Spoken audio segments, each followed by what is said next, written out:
right, I want to welcome everybody to the second episode of Prove Your Worth. We are so excited for today's conversation. We're continuing our conversation about helping entrepreneurs through the life of owning a small business. And today we actually have two exciting guests with us today. We've got Nikki Connor and we've got Twanna Gill with us. And for those of you who don't know me, my name is Kelsey Stewart. I'm the marketing director for a company called Social Proof Success, and also our sister company, the OMG. We work with companies trying to get their PR done for them, or we provide options for them to do it themselves. And I am joined by one of my colleagues, Tyhira, and I'll let her go ahead and introduce herself, and we will go down the line. Yes, thank you, Kelsey. I am Tyhira Stovall. I am the PR account manager with the OMG, helping our wonderful clients get all the press and visibility that they need, and then guiding them in creating great strategic plans to help push their business forward. And I will pass it on to our lovely guests. Go ahead. Okay, well, I'll go ahead and go. My name is Twanna Gill, and I am the owner of Empress Business Solutions, and I help entrepreneurs move from idea to implementation. So basically helping people get unstuck so that they can move forward, whether it's through project management, consulting, or systems and all that good stuff. Awesome. I'm Nikki Connor, and I'm the CEO and founder of Package to Profit. And what we do is we're a full service automation marketing agency, and we help remove the tech overwhelm from high achieving service-based business owners. Okay, well, thank you everybody for your introduction, and I'm so excited to have you both here. Well, let's go ahead and kick it off with one question. What made you go from dreaming about being an entrepreneur to actually making it happen? When did you wake up and you're like, you know what, I got to make it happen? What made you take that leap? So for me, I was a nurse for about 10 years, and I kind of didn't have a choice. I was laid off, and they decided to phase out, their LVNs, and they wanted to go with RNs who had, BSNs and things like that. And so it was just one of those turning points for me where it was like, I don't want this to ever happen to me. Me having a full family, I didn't have kids at the time, but I could just only imagine what if I had, full dependents that were dependent on me. And so I just started venturing out on my own and made the executive decision within 3 days of being terminated that I was not going back. Wow. That is amazing. Yeah. That's crazy. In 3 days? Yes, that is super courageous. Wow. Yeah, my story is very similar, actually. So at the beginning of what we call the Great Recession now, I was laid off. I was doing facilities project management for a company. And clearly when businesses are right sizing, as they like to call it, they're not redesigning workspaces and things like that. And I did have a kid at home. So it was like, okay, I couldn't find a job. What do I do? And I started out as a virtual assistant, just trying to keep some of my skills sharp for when I would go back into the workforce. And I just haven't gone back. Got better and never looked back. And that's like the biggest and most awesome and freeing experience. That's kind of how I got into my journey of entrepreneurship. I was working corporate at Destination Maternity, and I remember flying to Mexico, flying to Mexico on maybe like a Monday, coming back and deciding, yeah, I quit. I'm moving to Mexico. And then I moved to Mexico 2 weeks after that. Me Wow. and my, at the time, 3 or 4-year-old son. So kind of how I walked into entrepreneurship. So it's amazing to be around courageous and wonderful women. So yay, Kelsey. I was I was at the point where I just had no other option. I was let go from my job in 2019, and I got married, and then I just was like, okay, the wedding's done. So what am I doing? Just sitting around doing nothing. And so I started taking on freelance clients, and then COVID hit.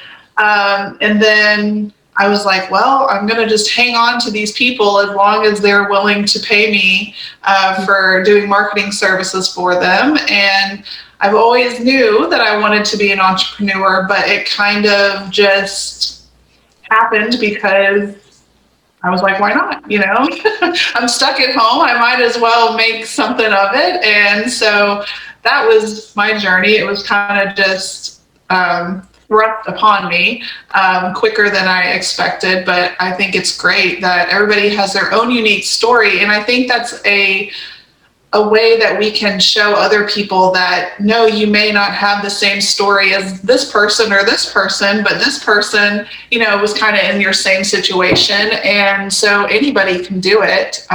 You just have to want it bad enough, I guess. Right. So speaking of wanting it bad enough, what are some things that you think someone needs to establish before they become an entrepreneur? Like, what is the top one or two things that looking back, you were like, oh, if I had that, I would have been way more prepared than I was? So I think one of the main things is understanding this is really a lifestyle. You know, so often we're just thinking of it as a job or it's just something to do to pass the time or by, but like this is a complete lifestyle change. You know, your business will take over if you don't set those right boundaries, and all of those things. I think that understanding that this is not a 9 to 5, that as much as you want to structure it that way, it's never going to operate as a 9 to 5. So knowing that, you know, that it's going to be a lifestyle change, being flexible and fluid to be able to just kind of pivot and go with what the moment is calling for, I think will help a lot. So it's not so much a skills as I think it's a mindset shift. Mm-hmm. My biggest motto has always been, don't be the smartest person in the room, and that you always make sure that you hire. I'm all about really living and not being, you know, tied to a computer all the time and having a business that runs on its own. So I would say if you're one of those people who need to learn it all, like, no, it's okay for you to find somebody else that knows it and pass that torch to them, because there's going to be a lot of things that you are going to be able to work on the outside of your business versus being inside. Right. Yeah, and I think that's really important, just because I think a lot of us entrepreneurs at the beginning were like, we don't have the budget, we don't have the money to hire somebody, but you have to really sit down and think about what your time's worth. Like, how much do you want to make an hour? And so if you're sitting there trying to figure out these things and it's an hour that you can't spend with your family or you can't go spend with your friends, like how much is that hour worth to you? And you could probably find somebody to do it for you with that price. So I think that's something I would suggest, is really just sitting down and coming up with a number that your time is worth. And no, it may not be like, oh, this is how much I should make an hour, but it's just like, at what point are you like, you know what, I could pay somebody $100 to do this and it would save me 5 hours of time. So technically your time's worth $20 an hour. So, I mean, I think that is something that I had to learn, especially with figuring out pricing for my services and my business, is, you know, okay, well, this is going to take me this many hours.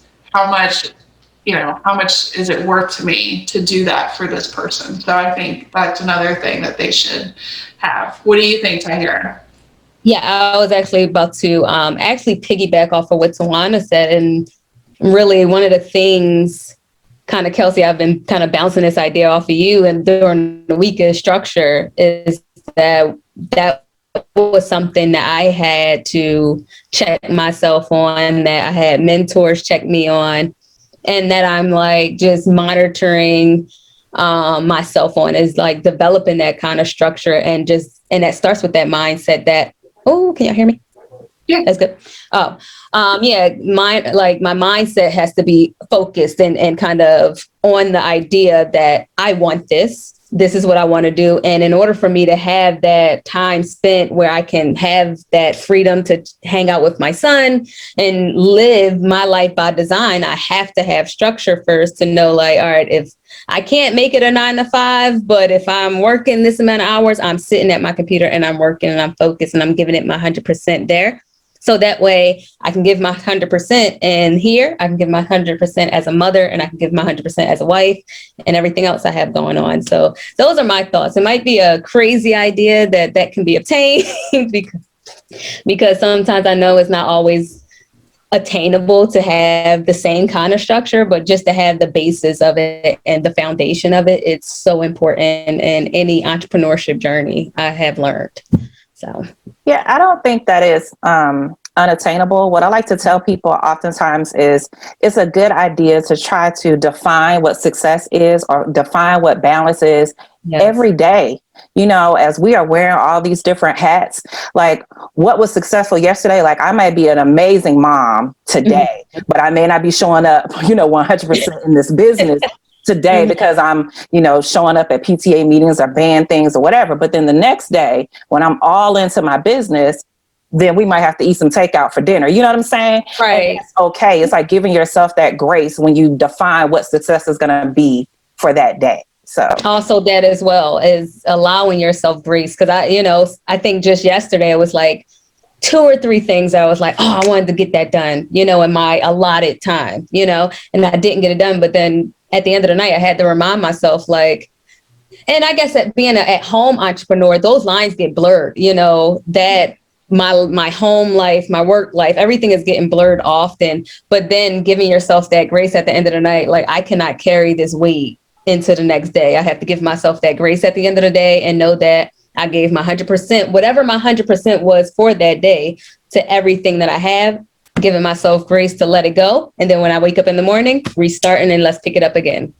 And that adds, I'm telling you, as an entrepreneur, you'll learn that will add so much peace to your life, which is super important. We have to also count that into our entrepreneurship journey as well. And I know, I think I'm kind of everywhere, but Nikki, I know you kind of add that into your coaching as well, if I'm not mistaken, right? Yeah, so we really focus on like the mindset piece and creating a space. So yeah, the biggest thing for me was okay, so when I first left and decided I wasn't going back to nursing, my boyfriend at the time had gave me an ultimatum and was like, either you go back and be a nurse or you go and start this business and bye-bye, right? And so, yes. Wow.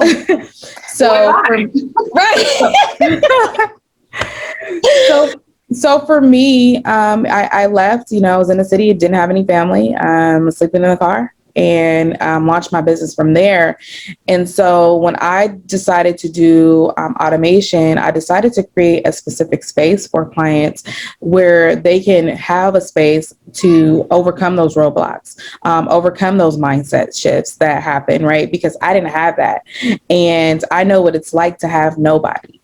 And have a bunch of people that's looking at you like, well, hey, you were making all this money over here. Like, why are you not going back to that and not really seeing and capturing that vision that I had? And so, creating that space to grow is very important to me. Yeah, what a story. I love that. I want to just clap.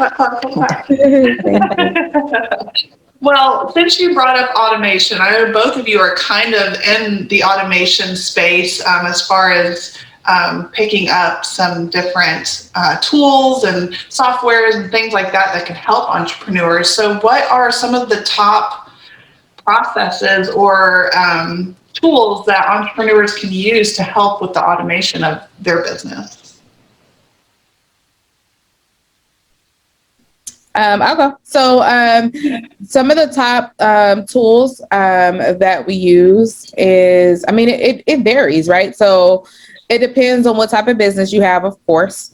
Whether if you're e-com or I initially started in, direct sales, e-com area. But where I'm at now is service-based. And so I'll give you an example. I just had a client that I was just on the phone with right before this. And, she is a PR specialist, actually.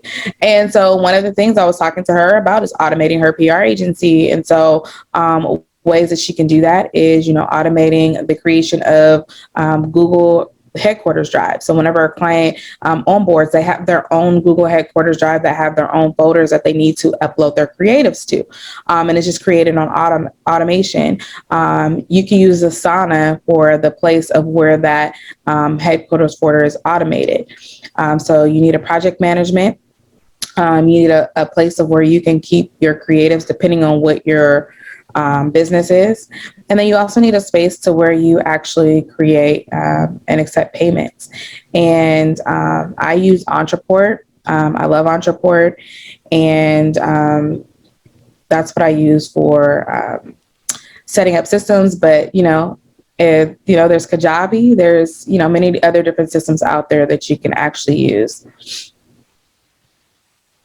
Well, I agree. So when I'm talking to people, I always like to understand what they're trying to automate and why, and understanding what their comfort level is with technology.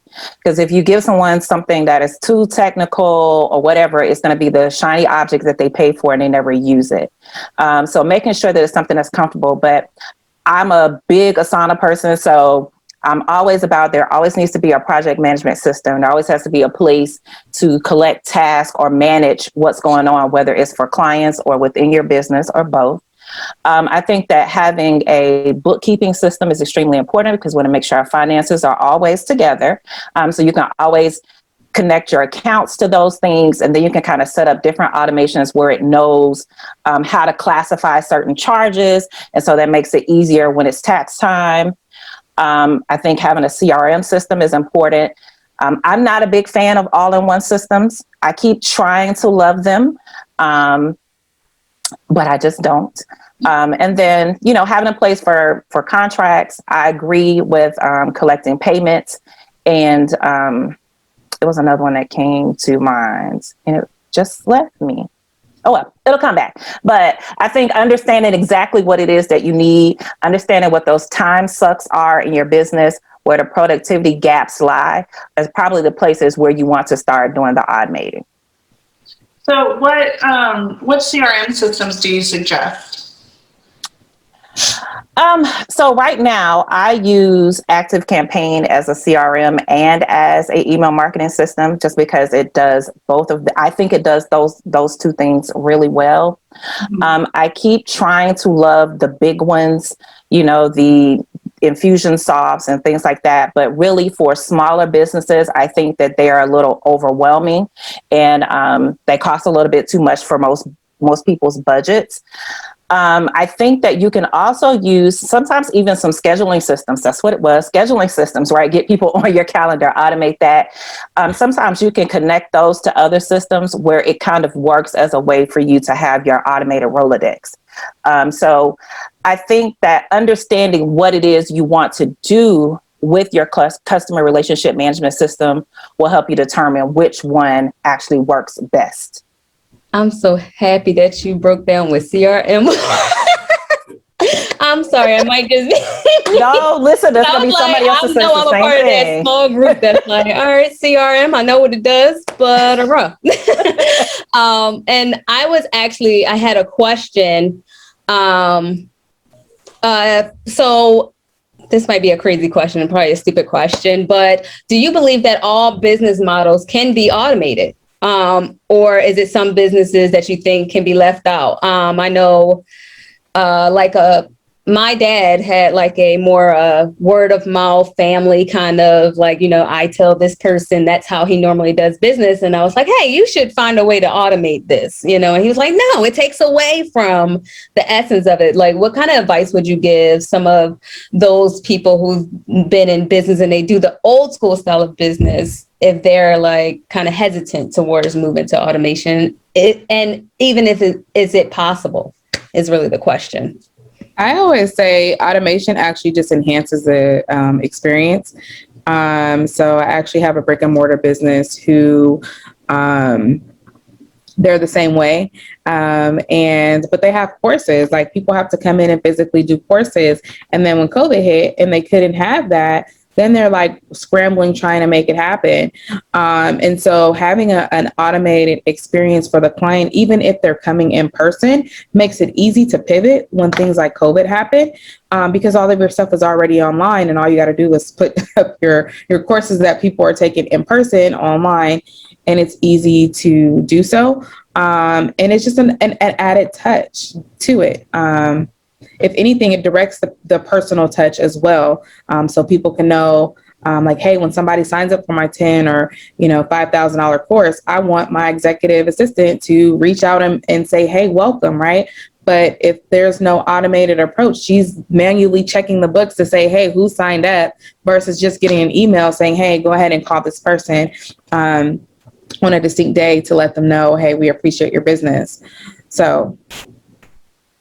And I think that kind of goes back to our question before about things that people need to become entrepreneurs, is the ability to pivot easily. I feel like, especially with COVID, we all know some business that either failed or was close to failing or had to figure out how to change things around. And that's why pivot became the word of 2020, I feel. And, I think being able to have a plan B and a plan C that you can engage, right when things start to get bad, I think is a super important thing to do, especially for brick and mortar stores, because it is difficult for whenever, the country's closed and you can't come into the store. So I think that's another thing that works or would help an entrepreneur at the beginning. But yeah, sometimes it helps them also go from being the best kept secret to being, fully booked. I know one of my colleagues helped Massage Envy. Massage Envy was not really getting that many people. Their brand was going under. And one local area was like, hey, I want to automate leads going to this.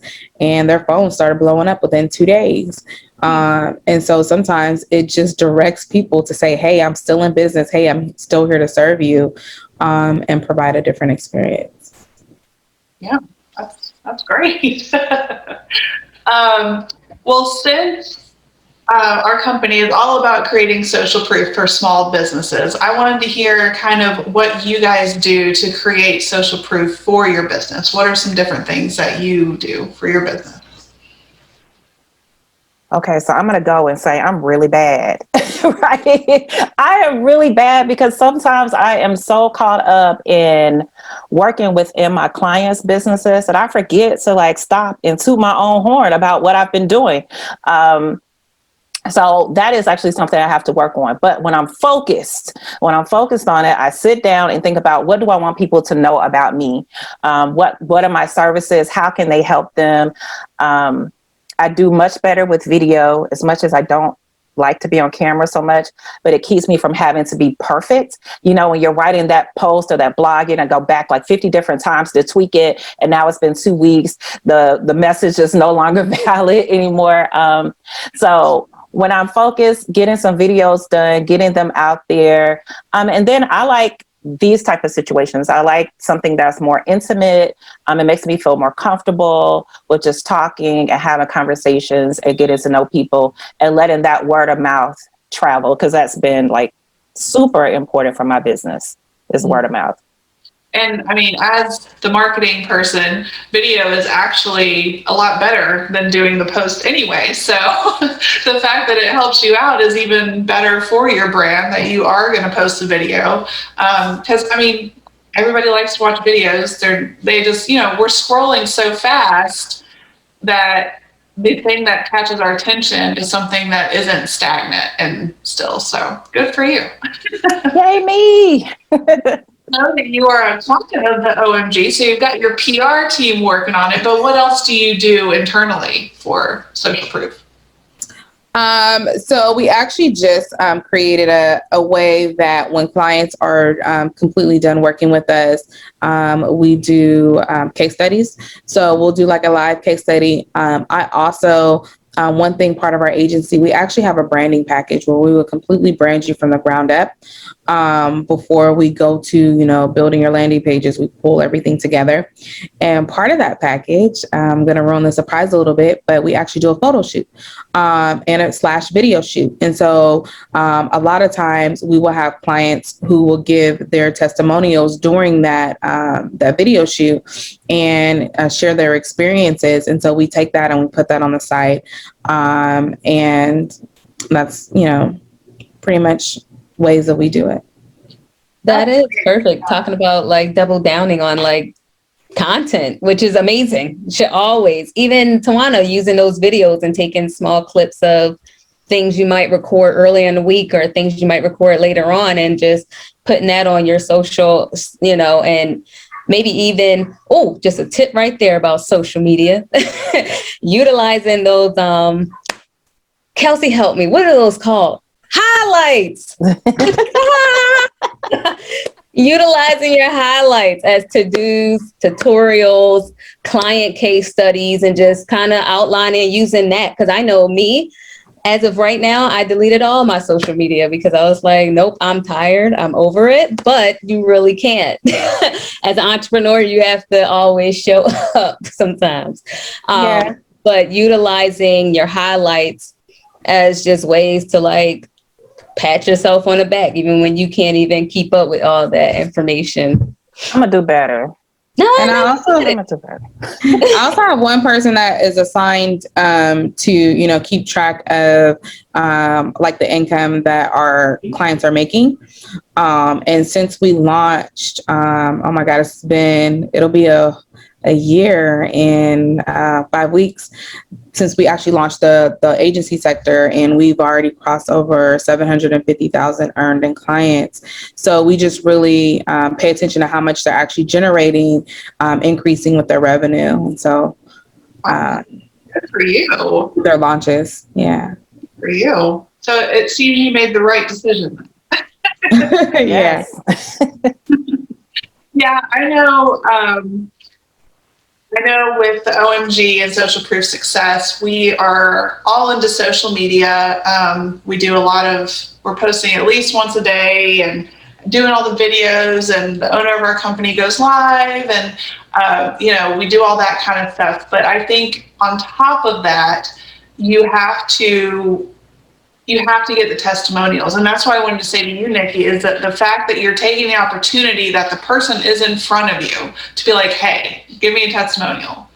Because it's just so hard for me as a marketing director to reach out after we've worked with people for them to give us testimonials. I think that's one of the hardest things for me to get from people, which seems strange because I feel like people are the first. When something goes wrong, they're the first to like blast you everywhere, but it's, you want to get the good stuff too. And I feel like it's pulling teeth to get people to do that. So I think that's a great idea that you were actually, doing it whenever they're right in front of you. That way they're not trapped, but you've got them there and they don't have to do any extra work to get you what you need. So I want to commend you on that idea. And Twanna, you can do better. You've got it. What does that poster behind you say? You've got this, or what does it say? Yeah. There's one of those goal getters back here. It's all kinds of stuff that's motivating, and your background. Yeah, it's just sitting down to do it. I have on makeup today, so maybe some videos will happen after this. Who knows? You could always record several different videos that you can post. All over the next month or whatever. Just, listen. Yeah, all my lives are automated. You can do one stream. I was about to say, that has been the most efficient way to get a lot of content. That one day that you have all that energy, just be like, look, I'm about to churn out so much content, so I don't have to do this for the rest of the week. Get your makeup in. Right? Look, I'm going to do better. I'm going to report back to the team and let y'all know that I'm doing better. I'm about to say, we're going to check in on you. It's hard when you're a techie person, though. It's I prefer to be behind the computer. I don't want to be in the spotlight. Yeah. Yes, there are days, it says messy bun getting stuff done. There are days where you're just like, I'm rocking it out. I'm doing work. And he's like, oh, 2 weeks have passed and no one knows how amazing I am. But having to remember. That's why I said I'd be having to remember to show up on social media and not always on like making sure that the clients are getting all their stuff and then be like, I forgot that this is a business too, right? Right. I'm running a business too. And I will say, the people I follow that actually get on video or do lives, whenever they look a little messy bun or whatever, I feel like I relate. You connect with them more. Yeah. She knows me. Right. Like we're looking the same. We're twins today. We're both going through something. Like I get it. I have a couple of YouTube videos that are that way. I just have to be more consistent. I will say, back to being consistent, I feel like nobody is great at being consistent, except for people who their only job is to be consistent on social media. So, but the fact that you can automate stuff, that's helpful, Nikki. So, I think we'll all do better. We'll all check in. We'll all do better. We'll check in a couple weeks and see what we're doing. See what's going on.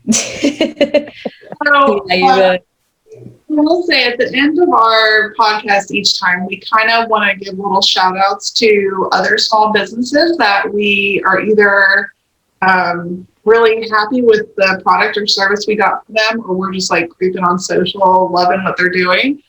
We call it a small business fangirl. So if you guys want to give me a couple different small businesses that you're loving right now, I would love that. Oh gosh, let me think. There's so many. There is one, MindSpark. She's one of my clients, but I'm also like in amazement of the things that she's doing. So she teaches project management to businesses and corporations. And I am just always, even as I'm working within her business, just like super amazed at everything that's going on and the different ways that she's developing things. And so it's always a good thing when your clients can also become like your mentors in a way. So I'll definitely give her that shout out. That's great. Awesome. Oh, go ahead, Nikki.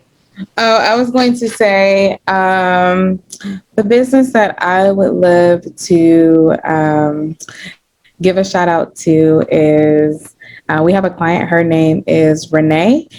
And she is actually Renee Cage Watson, and she's actually a therapist, but she decided to create a company called Empowered by Courage. And she really helps with women getting over procrastination and really helping them get over their excuses, really. And so I really love what she's doing. And she's very consistent and just shows up and is just very vibrant. And so I really enjoy working with her. That sounds like someone I might need to talk to. Someone I would need to talk to. Oh my goodness. How many excuses sometimes I make. Well, I've got, it's actually two different companies, but they kind of do the same thing. Now that the world seems to be opening up a little more and people might be traveling, I like to use two different companies to book my flights, and what they're called Scott's Cheap Flights and also Matt's Flights. Scott's Cheap Flights, he focuses on both domestic and international travel, and Matt focuses on domestic travel. If you join, it's a free club you can join, and they just send you deals that they find online, and you have to, it's for a certain period of time that it's available, and you can also email them personally and say, this is where I need to go. These are my dates. Can you help me find, a cheap flight? So it's actually a really cool resource whenever you're trying to travel. I guess I would give mine's. Mine's is more so a local goodie. I am in Philadelphia, so I just, shop a lot of our local stores. This one is Rabbit and Go, is actually a meal prep service. I know for entrepreneurs who don't have the time and always don't feel like making dinner. Sometimes I don't, I'm guilty of it sometimes. And I don't want to always give my child oodles and noodles. So Rabbit and Go makes like really good, healthy meal plans and meals that like you can just warm up and pop in the microwave, which is easy for me, especially because my diet is now very specific. So, you know, I want to shout them out. They're really good. So, yeah. Where are you located? I am right? I am in Philadelphia. I know. Okay. Girl, born and raised. So, yeah, it's a Philadelphia local meal prep meal service that will bring you your food. So, it's really good. And the food is very good, by the way. That's great. Okay, well, I want to thank all of you for joining me today. I think we had some great conversation that can help anybody that's trying to become an entrepreneur, or they already are one and they need some help with what's going on. So Nikki and Twanna, will you kind of give us ways to find your businesses and also your social media handles and all that jazz? Sure. You can find me on Facebook under NikkiConnor.com. Oh my goodness, Nikki Connor on Facebook, and also on Instagram at Nikki Connor, and it's spelled Conner. First name is Nikki, and I'm there. To find our business, you can go to packagetoprofit.com. Okay, and I make life really easy. I am Twanna Gill, Twanna Gill, everywhere. That just makes life super easy, except for on Clubhouse. I had to be the Twanna Gill, but that's a story for another day. And the business website is empress.work. Okay. And like I mentioned earlier, we are part of the omg.biz. You can find us there. We are on social media with the _OMG _LLC. And Social Proof Success is socialproofsuccess.com, and also Social Proof Success on all the channels. We do have an event coming up in July, at the end of July. It's called Social Proof Success Live. We are doing it both virtual and in person this time. It's going to be an intensive type event, and we're going to have speakers from all over the country, just trying to get everybody ready and get their social proof consistent. Are you trying to say I need to be there? Yes, be there. Those dates are July 23rd. 24th in Atlanta. You're breaking up. You said it's July what? Oh, sorry. It's July 23rd and 24th in Atlanta, Georgia. You can get more information at socialproofsuccesslive.com. So anyway, I want to say thank you, ladies, and I hope everyone has a wonderful day. All right, you too. This was fun. Thank you for having me. No problem. Thank you, ladies. Thank you. All right. Y'all have a good one. Bye.